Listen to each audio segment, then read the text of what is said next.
Hey there guys, Aaron C. coming at you again today with another lesson. So what are we going to do today? Well, I want to talk about country guitar today. And I also, so for y'all non-country lovers out there, and that's okay, everybody's entitled to their own opinion, I want to ask you to hold on for a second because I'm going to show you how a lot of styles, and I always talk about this, music being relational, and a lot of styles have common ground. So there might be some things that are in your style of playing that are actually rooted in country. And I would like to show you that today and also kind of dive into some of the more traditional side of country guitar playing if that's kind of what you want to dig into if you're new here. Thanks for stopping by to hang out with me today. And if you wouldn't mind subscribing and hitting that like button and let me know where you're listening from. That way I can share with you any other ideas that I may have along the way. Well guys, let's get to work and let's dive in today to this whole thing. So what are we going to do today? Well, let's talk about a couple things. So if we go back to the more traditional country and more of the old school country, Merle Haggard and a lot more, Buck Owens and more of the what they call the Bakersfield sound in the 60s. Okay, so you're going to have a lot of what we call chicken picking. Okay, and that sort of thing. And a lot of the bending, a lot of the pull-offs into open string.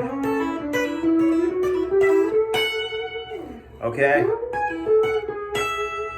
Okay. Okay, and things like that. So with traditional country guitar, we want to kind of do a couple things. We want to emulate a steel guitar and emulate a banjo. So for example, for the steel guitar, we'd have the okay, and for you old school country guys that don't use a volume knob, here I'll move this. So I would turn my volume off and kind of fade into it, okay? The other way you do it is with a volume knob, you take the volume all the way off, and then as you bend, and then you just basically glide yourself in. For you young guys, it would be called a swell, okay? Same thing, okay, anyways. So with that being said, alrighty, we have that going on. So that's what I talk about, common ground. Okay, guys, sometimes it's just called something different. Okay, those of y'all listening in other countries know what I'm talking about. We may also, well, you may be from an English-speaking countries, but we have words with different meanings. That was a freebie. All right, so we got that going on. The banjo one is, I like to do this in an open G, where I take strings 1 and 2. I've got my fourth finger on the third fret of the first string. So I'm walking up on the second string, first fret, second fret, hammer onto that third fret. So it gives you that kind of Earl Scruggs banjo lick, okay? So that's more that traditional, 5-string banjo sound. But on a guitar, which has 6 strings, but you know that. Okay? And also a lot of the sliding in. So for example, if on the 4th string, I'm sliding in to that G. If on the 5th, or even bending into that D. Now some of your old school guys, and I am playing on cello for you purists out there, some of your old school country guys will actually have what they call a hip shot, where you have a little lever right here which drops that low E down to a D, so you get that drop D. That's another thing.